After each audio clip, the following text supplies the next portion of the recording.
What up, my motherfuckers? How y'all doing today?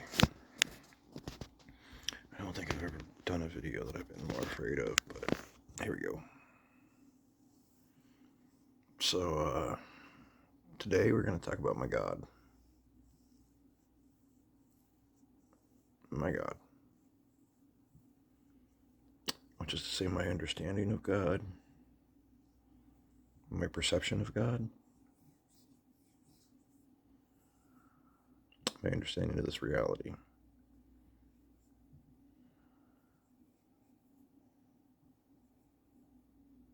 took me a long time to get there.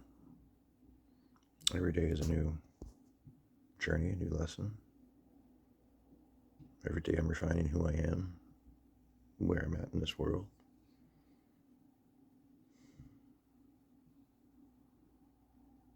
There's a lot wrong with me. People have been asking all my life, what's wrong with me?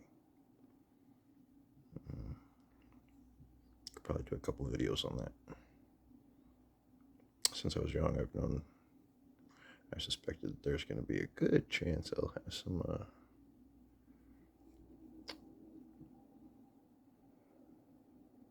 questions about me.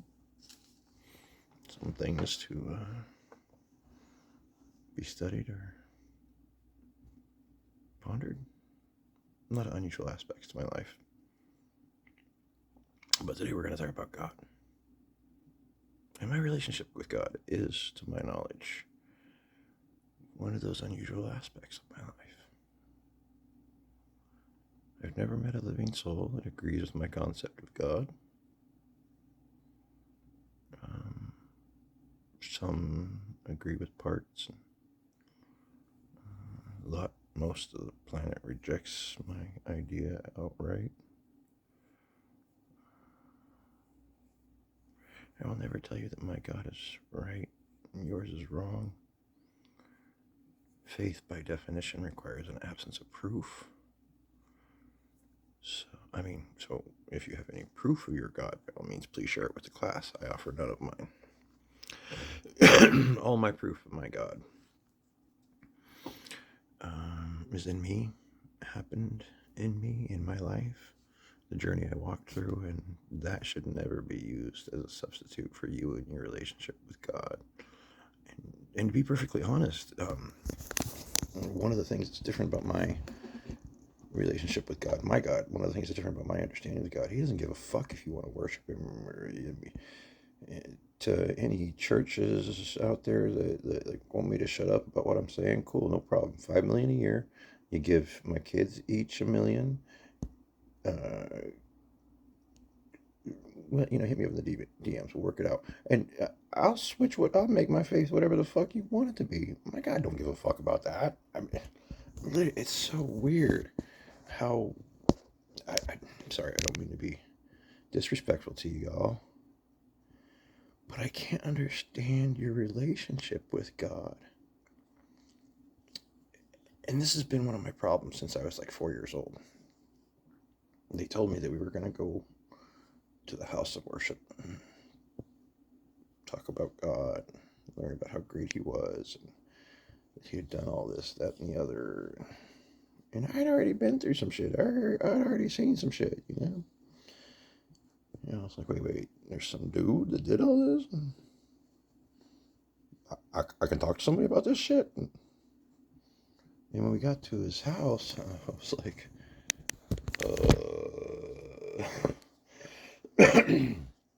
So he created the stars and the moons and the sky, and we built him that to tell him how cool he is.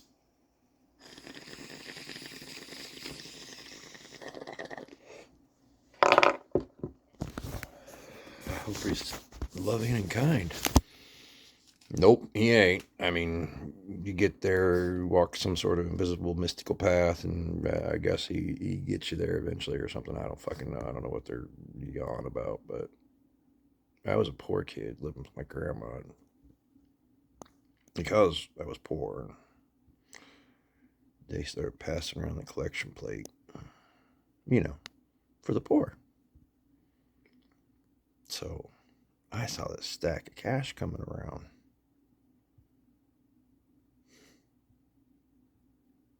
It was one of the closest moments to God I'd ever felt in my life. And he told me that this was a place that helped people in need. Here I was poor, having to be a burden on my grandma. Her kids let her know all the time what a trouble I was. At her age, she shouldn't be taking care of me. And it really hurt her. It really upset her. She was like, I raised you motherfuckers. Who are you talking to? But she didn't speak like that. She was a good, kind Christian woman. Baptist, Southern Baptist. Her and my Auntie Faye.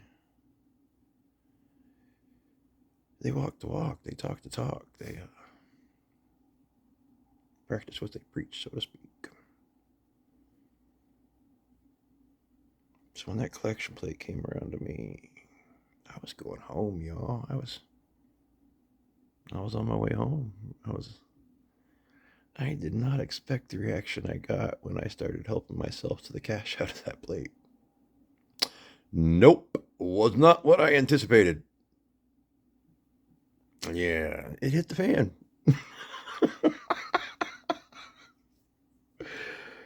That was not the only time I caused a ruckus in church.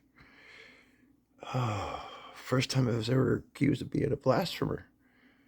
I was in church.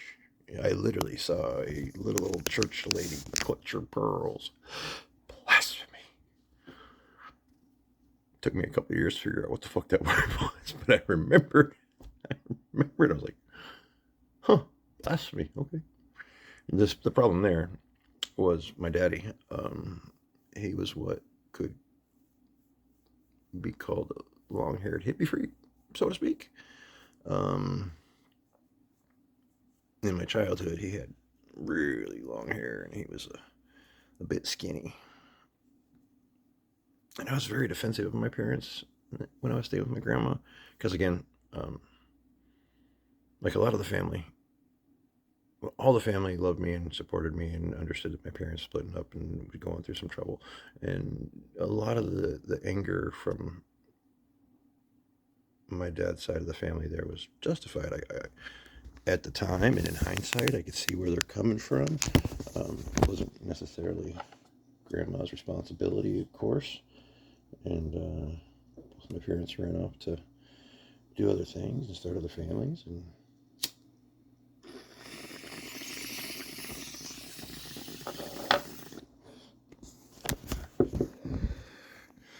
but Grandma Giles taught me so many incredible lessons that I simply never could have received had I not gotten that time with her. So, I mean,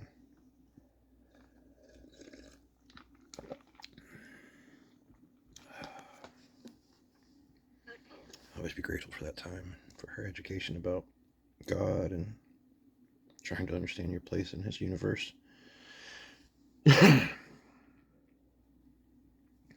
So, my parents had me pretty young, jumped into the whole marriage and got a house and this, that, and the other. They raised me up in, I will say, a non-conformative lifestyle. Some of my favorite memories from my childhood. My first memory is the nightmare.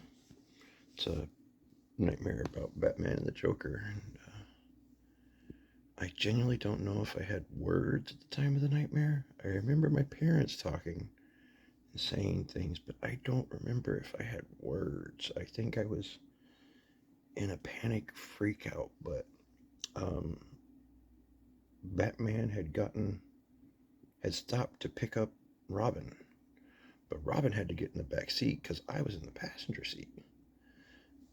But Robin wasn't Robin. Robin was the Joker. So the Joker was behind Robin, and he pulled off his mask. Or Joker was behind Batman, disguised as Robin, and he pulled off his mask. And little me went into a panic.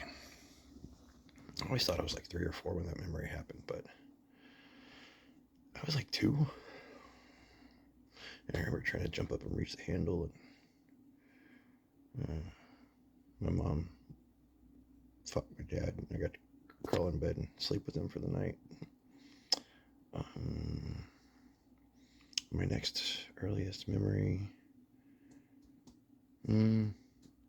probably some sad ones through the divorce, some breakups, some crying. There was a bee swarm leaving the house. They had this awesome yellow house that I remember as a child, and it was like a 3 bedroom with like land. My mom said it cost them like $1,200.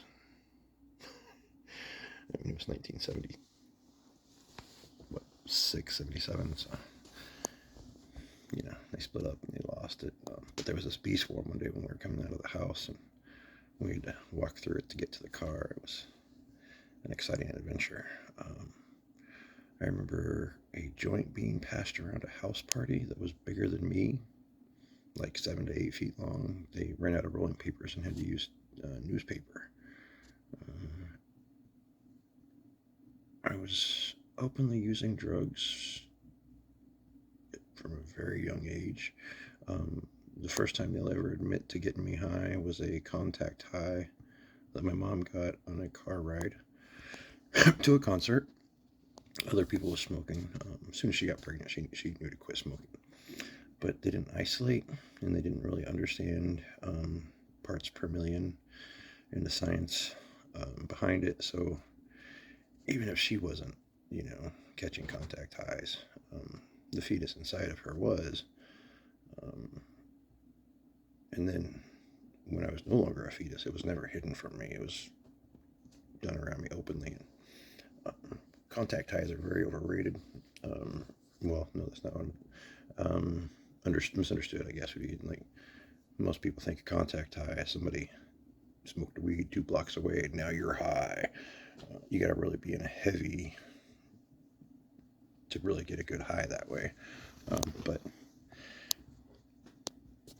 as a 12-pound infant, and the density doesn't have to be anywhere near as high. It can be quite just a little bit can go a long ways. So I've been a pothead since before I was born.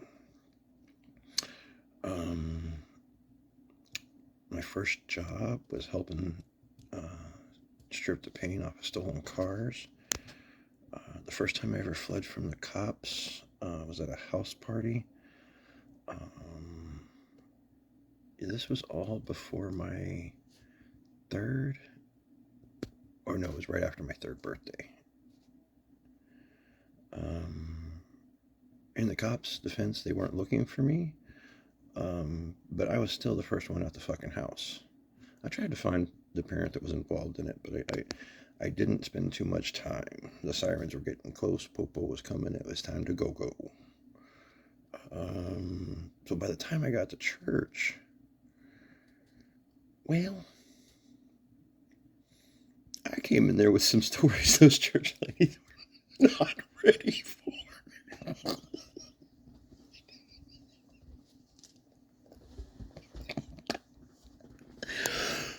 Bless their poor little old hearts.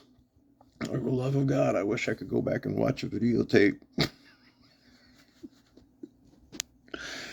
I got in so much trouble on so many times just for telling the truth. You don't think I'm blunt and real now. Imagine what I was like as a child. I mean, I'm still a child, but I mean, as a fucking toddler when words were new. Holy shit, Randy, you must have been a pain in the ass. Now motherfuckers just want to beat me up. But back then, when you're a kid, it was like, wait, you can't talk to me like that. But I did. I didn't give a fuck who you were. Pissed me off. I'd let you know about it. Oh, especially if you pissed me off because something was hurting something I cared about. Baby girl, I hope heaven have mercy on your soul, because I am not going to have mercy on your flesh. I was never a smart child. Never a smart child. Intelligent. Yeah, intelligent. Way more intelligent than I should have been, but smart? No, I'm not smart at all. I consider the difference to be, like, intelligence is basically just your ability to computate and rationalize and understand. Smarts is your ability to correlate with others, your intellect into their ids. I'm really intelligent, but I don't know how to interact with humans, other humans. My id is very toxic. I mean, there's not another way to put it.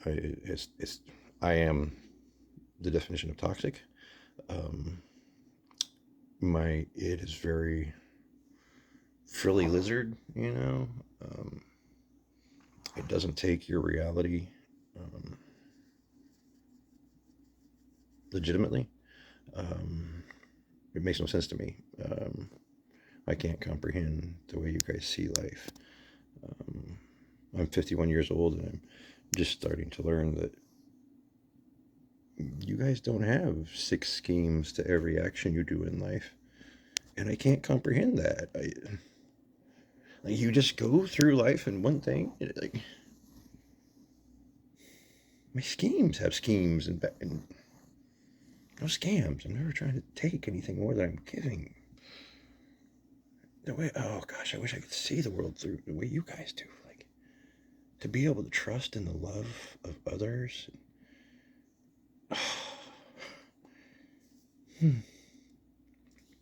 I've seen that at times. Very, very rarely. Very, very rarely. There's usually some sort of causality to the attention and affection I get. Um, Quid pro quo, if you will. I always have to prove my worth to receive the love back that I give. It is very unusual.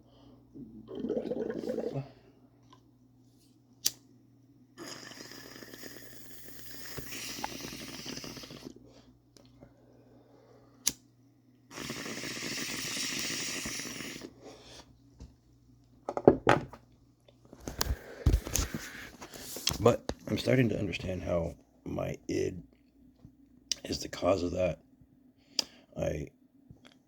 I'm smashing your id and your reality, and I gotta find a way. My mom turned me onto it a few weeks ago.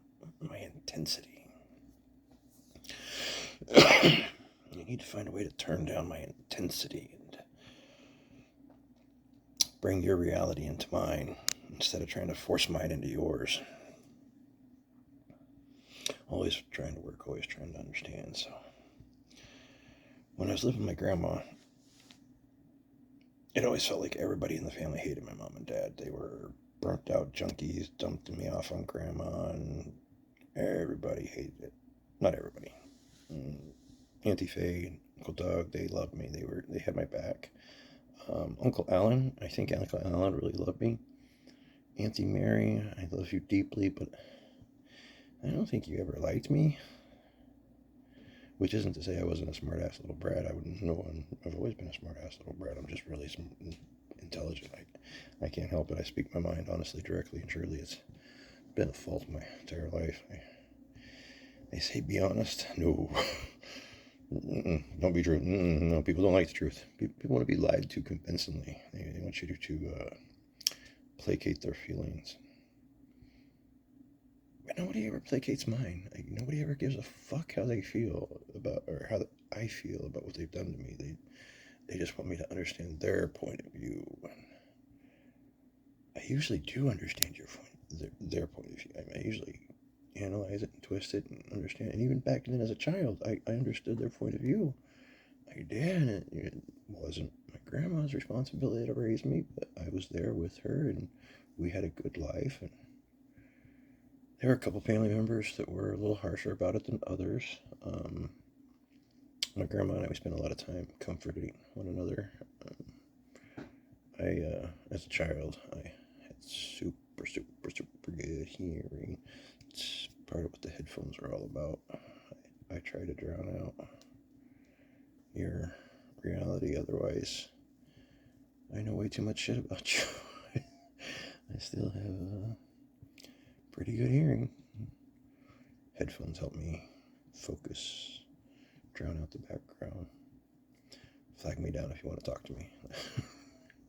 I'll keep it pretty loud in here. So when I got to church, and the family had told me about how great God was, and we had to get dressed up and gussed up and look good. And it was some holiday, I don't remember. No, actually, I don't think the first one. I think when we first started going, I think it was just Grandma, me, and some local family. But still, we had to do the whole gussed up thing, and I ain't never been one to care too much about appearances, if you know what I'm saying. So I didn't like that part about church at all. It's like, why do I gotta get all pretty and look good for these people? Oh, it's not for them, it's for God. Why does God give a fuck about what I'm wearing? They were never they were never able to answer my questions, and I literally got banned from asking questions in Bible study. He stopped. He wouldn't let me ask questions. It began a lifelong struggle with being told what I could or could not say, and when, where, and how I could say. It's fascinating to me when you go back and look at what fuels your life and where your motivations come from. Although I'm starting to understand recently, I guess most people don't do that. I guess that's a me thing. I've done it my entire life. I've always tried to analyze where I've upset people and what I did wrong. And I've also analyzed, well, what about them too? I always believe in holding people accountable for what they do to me, but I'm usually aware of what I've done to them.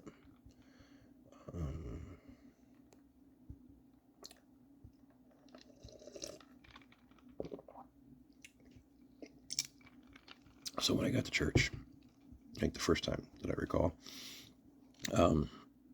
we came in and there was Jesus up on the cross. I thought it was my dad. He asked why they had my dad up on the cross.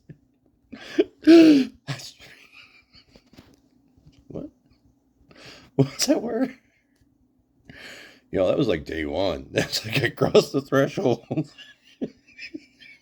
Blasphemy. I'm sorry. It wasn't intentional. I just see the world differently than you guys do. Ask the Pope. Pope Leo. Lions don't gotta tell you they're lions, Bubba. So there was day one being called a blasphemer. And I swear to goodness, I couldn't have been 4 years old, maybe. That church never saw anything like me. A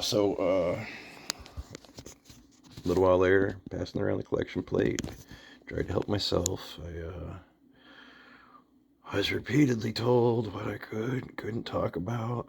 It wasn't all bad, though, by all means. No. There's a lot of great things in the church. They taught me how to spell my name, taught me that it sounds like a G, that it's not a J. And bless their heart, it took them like 2 weeks to get that through my thick head. Damn it, this is what it sounds like. But they did, because even back then, facts, if you can prove it to me, okay, I will adjust my id, absolutely. Far too often y'all think being angry at me and disagreeing with me is disproving my thesis or my ideas. You're confusing my emotions with being the objective reality between us, but it's not. I understood even back then as a child that my reality, my understanding of reality was very different than others. And a large part of it was because of what I went through at church. I'd tell people about these stories of parties that we went to and things that I did. And I may have caused some phone calls and some conversations behind closed doors with some family members. And some, I was restricting what I could talk about at church. So right out the gate, I had a complicated relationship with the man in the sky. And, shortly after that, I started self-identifying as an atheist, but I didn't really understand what an atheist was. That came a little later in life, age 7 or 8, I guess. I was like, oh yeah, that's me. I'm an atheist. I felt that I was so much smarter than the rest of the world. I had looked through those books and their stories and said, they'd already told me that explained the rotation of the earth and this, that, and I was like, oh yeah, that's so silly. I didn't really understand evolution yet, but I had an inkling. In through middle school, I was an atheist, but at this time I started learning about agnostics, and I was like, well. And one thing that always bugged me about my atheism, and I mean this, like, honestly, God, since I identified it at like age 7 or so, this conflict in my atheism. Oh shit, I can't film that. But so let me define first my definition of atheism for this. Atheism is the belief that there is no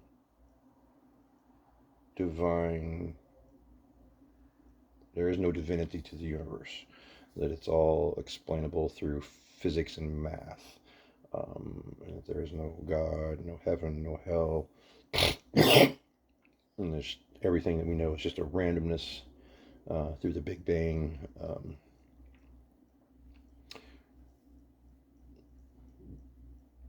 Yeah.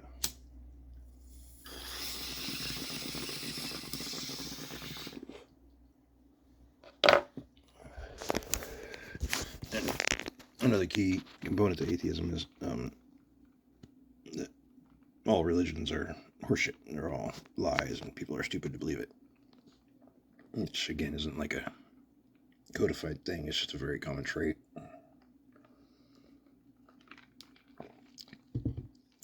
But even as a child, self-identifying as an atheist, I recognized a hypocrisy to my idea that there was no God. It was based on this new idea that I had of the understanding of, the world revolving around the sun and this, that, and the other, and the expanding universe. And back then, the idea was that the Big Bang had happened, and life was developing out on this tail end as everything was slowing down, this, that, and the other. And I was just getting into these ideas, but I recognized immediately that I hadn't calculated the math. I hadn't done I was just being told. A couple of years earlier, I was being told something different, but I hadn't proven either one. And because, well, although I didn't identify this part of it, but later I came to realize that because of the harms I had suffered in my understanding and misunderstanding often of my relationship with God, I was a little more resentful towards the Bible and the idea of it as a child, and my emotions adjusted a lot of my understanding of the facts, or the facts I had experienced, I should say. So I was looking at how I could rectify my hypocrisy of being an atheist with the Bible's inability to prove their point. No angels coming down to say, hey, by the way, this is, we just have to have faith. Just have faith. It took me many years to understand faith, literally. This was 7 or so. I'm looking at my Hippocratic relationship with God and what makes me an atheist. A couple of years later, I had some more relationship with God and attended other worships. I was learning about agnostics, and I was thinking, well, okay, I can't prove my atheism. Maybe I'm one of these agnostics or something. I'm not sure about that. And that was 10, 12 maybe, in that time frame somewhere. My brain is not a calculator, by the way, or a computer. These are to the best of my abilities, and I have had my time frame adjusted frequently. One of my earliest memories was running from the cops, and I thought I was 4 or 5 when it happened. And when I was communicating with my family member about the story, they were like, oh, no, that was right after your 3rd birthday. And I was like, wait, what? And they're like, yeah, you had just turned 3. The cops, we thought the cops were raiding us, and then afterwards you were gone. I thought you had been kidnapped.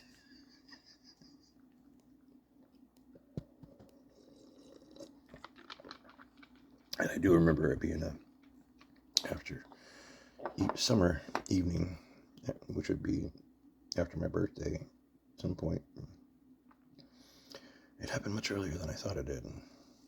And I have a really good memory. It's always been a problem for me. My memory's always been sharper than most, I suppose you could say. So around 12 or so, I'm understanding that I'm a hypocrite with my relationship with God as an atheist. And it was around that age that I started to identify that my atheism basically was a faith. And this is a part where I piss off a lot of atheists. Atheism is a faith. You don't have to agree. I don't really give a fuck. It's just the way the words work. It's a belief you have about God for which you have no proof. That in and of itself, by definition, is a faith. It is not an organized religion. No. That's an entirely different cup of tea. But a faith absolutely is a belief you have no proof about or for God. Now, a lot of atheists will suggest that they do have proof. They'll refer to physics or other things to say that this proves, but all you're really doing is disproving the books. Time and time again, all you're doing is proving that those books are not accurate. You aren't disproving a divine, you're proving these are lies, that there are lies or mistruths to these. I agree. There absolutely are. I mean, I've never seen evidence of wine to water or clothes or whatever. But I do see miracles in our life all the time. I just define miracles as man's intelligence exceeding the laws of physics. Flight is a miracle. Internet, cell phones, penicillin, insulin. Man applying his experiences and knowledges to this world to manipulate it for our benefit is a miracle. The way we're able to do that consistently, generation after generation after generation, is miraculous. We just take it all for granted. We misunderstand the nature of our reality, and that's because of the limitation of our perceptions. I'll get into that later. So 12 or 14, that time frame, I discovered Tempus, Tempus. He's a fantasy deity from Forgotten Realms books. I was huge into TTRPG and other things at the time. And he was one of my favorite deities. He was the god of war. The charging into battle, let God sort them out, sort of. Kill them all, let God sort them out, sort of. As a young teen, I had a lot of issues.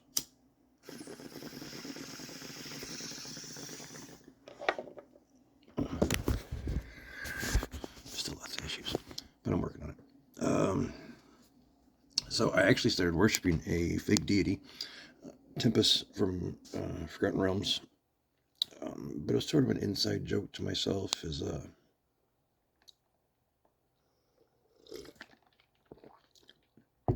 not really as worship, just, oh boy, I wish. Oh, I wish. Oh, I wish.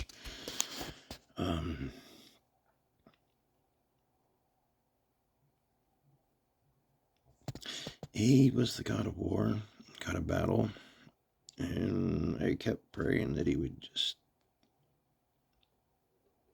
give it to me, just end it, man, just send me somebody to beat me to death. Let it end.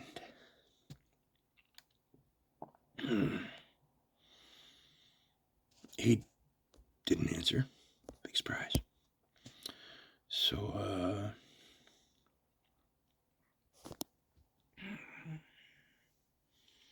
I joined the service.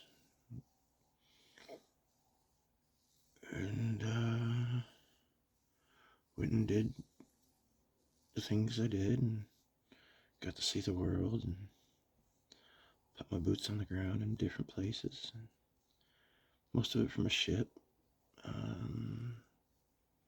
Got to live overseas for a couple of years. That was cool. That was really cool. And in that time, I was praying to Tempest as a sort of smart-ass twist on words. But I'd grown rather comfortable with my prayers. And even in boot camp and all the way through Navy, even though I was an atheist, my dog tag said no religious preference. I was always involved in religious aspects of command. They have like chaplains, assistants, and this, that, and the other, and I was always volunteering for those positions. And it would always catch them off guard when they would talk to me about my religious specifics, like when you have a meet and greet. I never had another atheist identify at one of those. It was always a Baptist or a Christian or Islam or a Satanist, and I'm like, hey guys, I know you all believe in God. Not me, but let's talk about it. I have never had a need to conform to others' expectations. And that is not a brag. It would be much more beneficial to me if I could be less hostile to your kids. I'm working on that. I am working on that, but I'm not sure if I'm trying to stop it or get better at it. Honestly, I'm not sure. I'm trying. I'm trying to be a better human, but I'm not sure which direction to go with anything in my life at this point. My life is a fucking sitcom. So, age 21, I'm worshiping a fake god. I'm in the Navy. I'm doing my thing. Boop. I wake up late from a night partying, show up late to work, have to give my ID. In order to get my ID back, I gotta go pee in a cup. Goodbye, Navy. A couple weeks later, I'm back in Salem, trying to get my life back together. The stepmoms hated me my entire life for my weed use, so this is just another great big clusterfuck failure from the asshole Lee. Time living in there at the house with them was it was rough, but it was a lot of great times though. A lot of great times, a lot of family coming to visit and see everybody. And Tim had actually gotten out just weeks before I did, and so he was living there at the house before his wedding, and then they were going to move to Washington, and so it was a chance for he and I to reconnect, to bond back together. And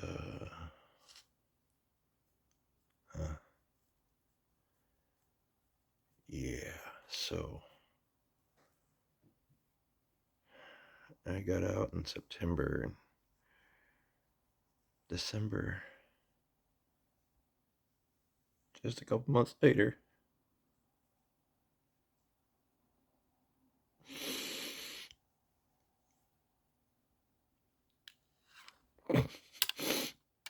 he was an insurance salesman. He was becoming an insurance salesman. I didn't know if he had gotten through training yet. And he was up in Hood River, just doing his job. Just being the badass motherfucker he always was. He was always the kind of man I wanted to be when I grew up. I didn't know that he knew how I had been hurt till, well, just a couple of years ago. But I saw the change in our relationship. I saw it. I saw he cared. He had my back for a couple of years there.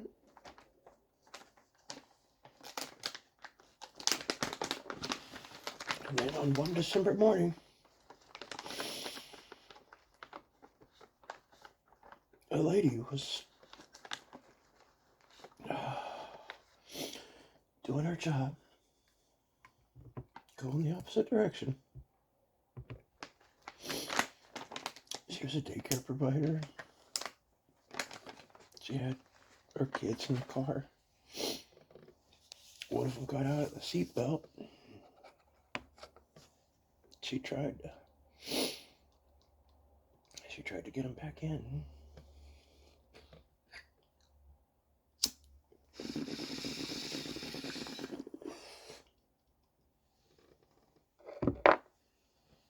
She's worked.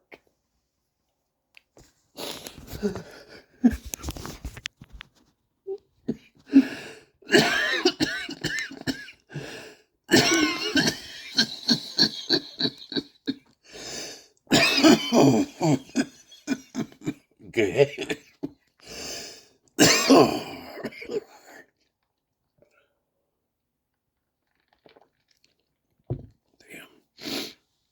She swerved.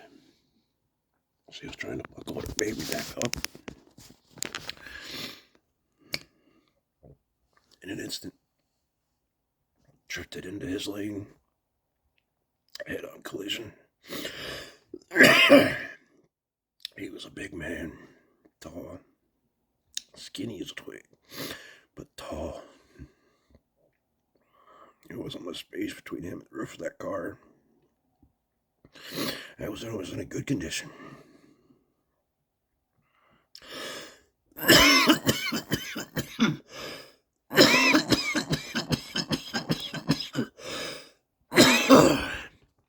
I didn't understand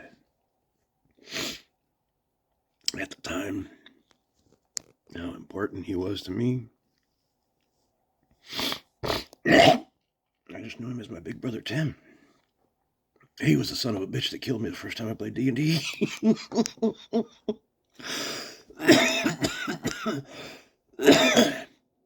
True story.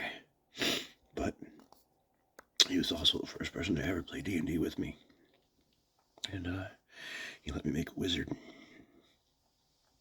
And I killed the skeleton he threw at me. Told me I didn't want to burn my magic missile, but I did. And my other brother came home and started making fun of us because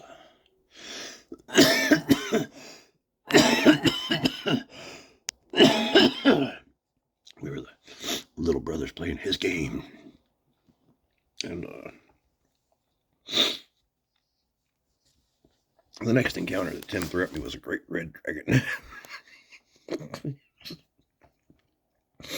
Classic TTRPG moment. Might have even been a 10 by 10 closet for all I know. My little wizard did not last long. But,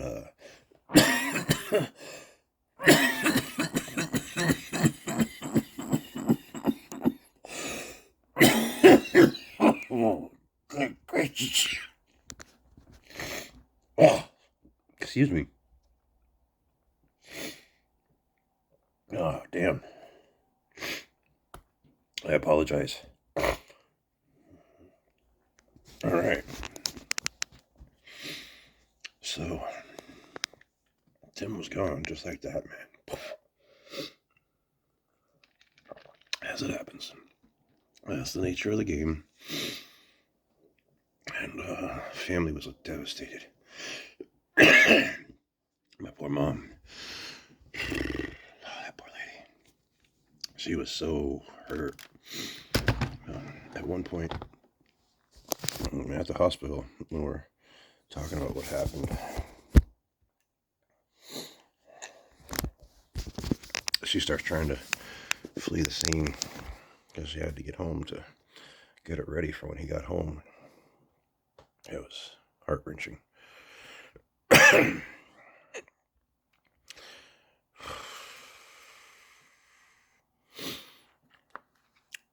Plans were made. Talks were had. What was going to be done. And we all got together and we said our goodbyes. Giles clan may or may not be known for having a good time. We are definitely known for having a good time. I grew up with a keg in the fridge. I knew what an 8-ball was before I knew it was used at a pool table. Swear to God. That's not entirely true. I just didn't realize they were labeled by numbers. But I knew what an 8-ball was. Anyways, so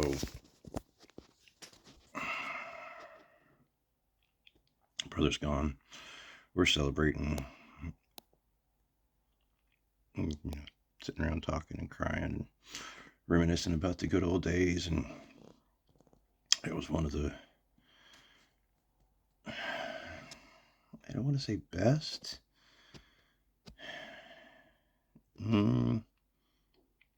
Love. It was one of the most love-filled moments I've ever experienced in my life. There were, I don't know, like 7 or 8 of us crowded into his bedroom. It's me and my sister Vonnie and Sandy and all the potheads in the family. Tim was one of us before he had joined the service back in the day. He was one of the few family members I'd gotten high with. I actually introduced him to his first, if you know what I mean. She was supposed to be mine, you asshole. But I'm sure it was much better for her with you than me. But, oh damn. I miss that son of a bitch. He was such an incredible man, did so much for me that I didn't understand. There we were, all in his bedroom, smoking weed and giving our goodbyes, and it was one of the most important times for me with that family. I had always been sort of an outsider and persona non grata. My mother, Lou, she spread a lot of lies about me. Like, I know the kind of shit she did when I was a child. I very well could have continued through into my teenage and adult years. I don't know. The kind of shit she would talk behind people's back was just mind-blowing. When I was a child, it was a real problem because she would talk all this horrible shit and I would call her out in front of these people. You didn't say that when they were here, when they were gone.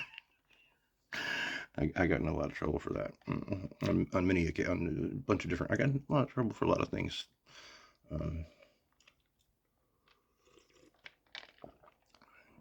But after everybody was packing up and heading home that night, I was the last one up, as always. I'm a bit of a night owl. Always have been. Mom and Pops were in bed. The last couple filtered out. It must have been 3 or 4 in the morning. I don't remember exactly, but I locked the door. Their kitchen was long and had a refrigerator over here, and there had been pictures and stuff put up to it for, the event. I don't know what to call it, a funeral. I mean, it was celebration of life, whatever. It's never really about the person that's gone. It's always about those that are left behind. And I walked to my bedroom, getting ready to go to sleep, crying. At this time, it was heartbreak.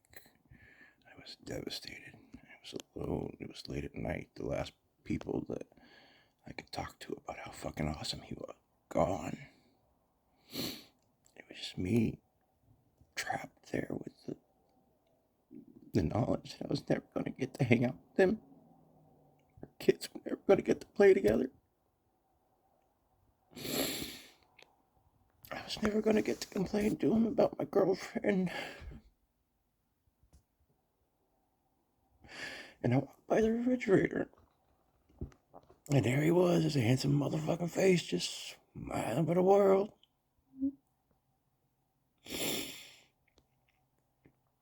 If I recall correctly, it was the big picture, the They cut his girl out. But it was him just living the best of his life in the Navy. I reached out to him and I touched the picture. Oh, God. Yeah. So at this point in my life, I was agnostic. I wasn't sure what the deal was. And then I touched his picture. I said, God, I miss you, bro. I was ugly crying. Like, not like this. I was like, yeah, I miss you, bro.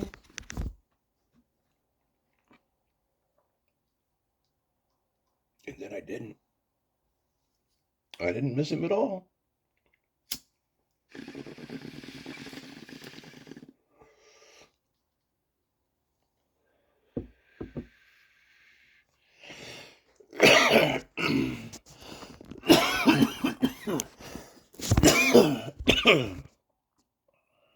To miss something, by definition, it has to be gone.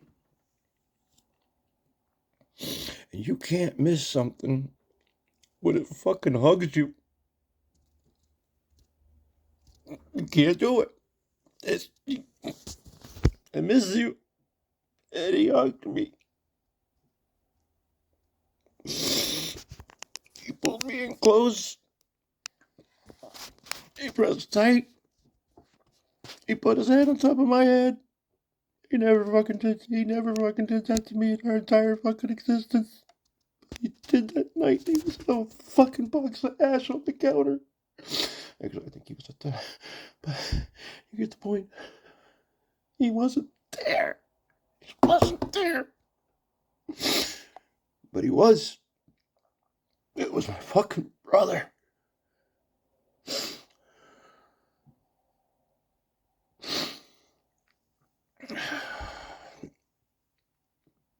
The next heartbeat of my life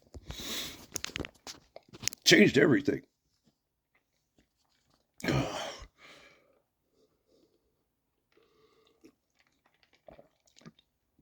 There I was, but crack of the night, higher than hell. Not drunk. I don't drink.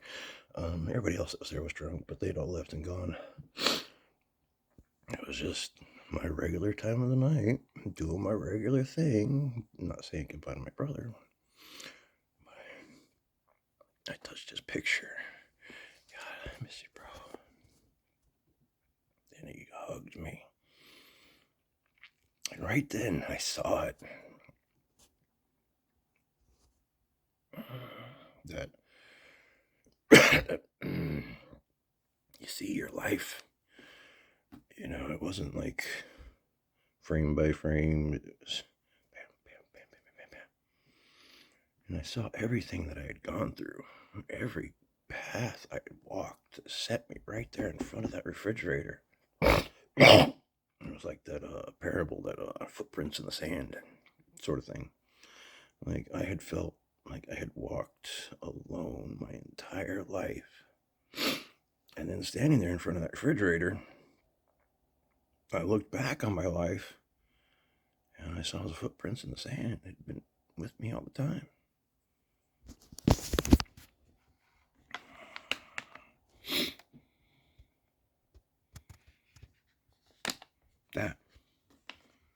That's what I saw. From my birth to my relationship to my God and church, through school to high school, in the military, everything I had ever experienced, walked through, or touched, we had been by my side.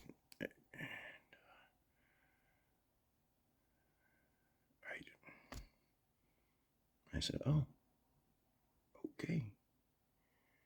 God is real. I still don't believe in a heaven or hell. So what was that hugged me? I believe in an energy that we can't yet quantify.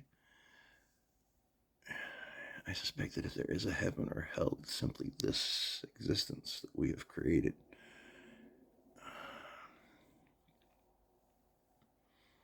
When I talk about God, it's not the kind of God you hear or think about. It's not a magical sky guy daddy that's going to give you powers or grant you some blessings. I find it entirely conceivable that our God is simply an entertainment director. I'm not familiar with character Mojo from Marvel Universe, but he runs this world that is just to entertain. And I mean, this world is pretty fucking entertaining, however you got it. And it just makes no fucking sense on so many different levels. But I do believe there is an intelligent design to our existence that is greater than our understanding. To what end, I do not know. My faith, my core, what Church of Reason and Education is that our existence is a experiment of some sort. I'm hoping it's a sociological experiment, but it could just be a game, could just be for funsies. All our pain and suffering could be to the amusement of some greater intelligence. I hold there to be two things true. Number one, I know God is real. Number two, I love my kids. Those two things are absolutes in my world. You will never change those two. You can pay me to say anything you want about either one of them, but you'll never change what's in here.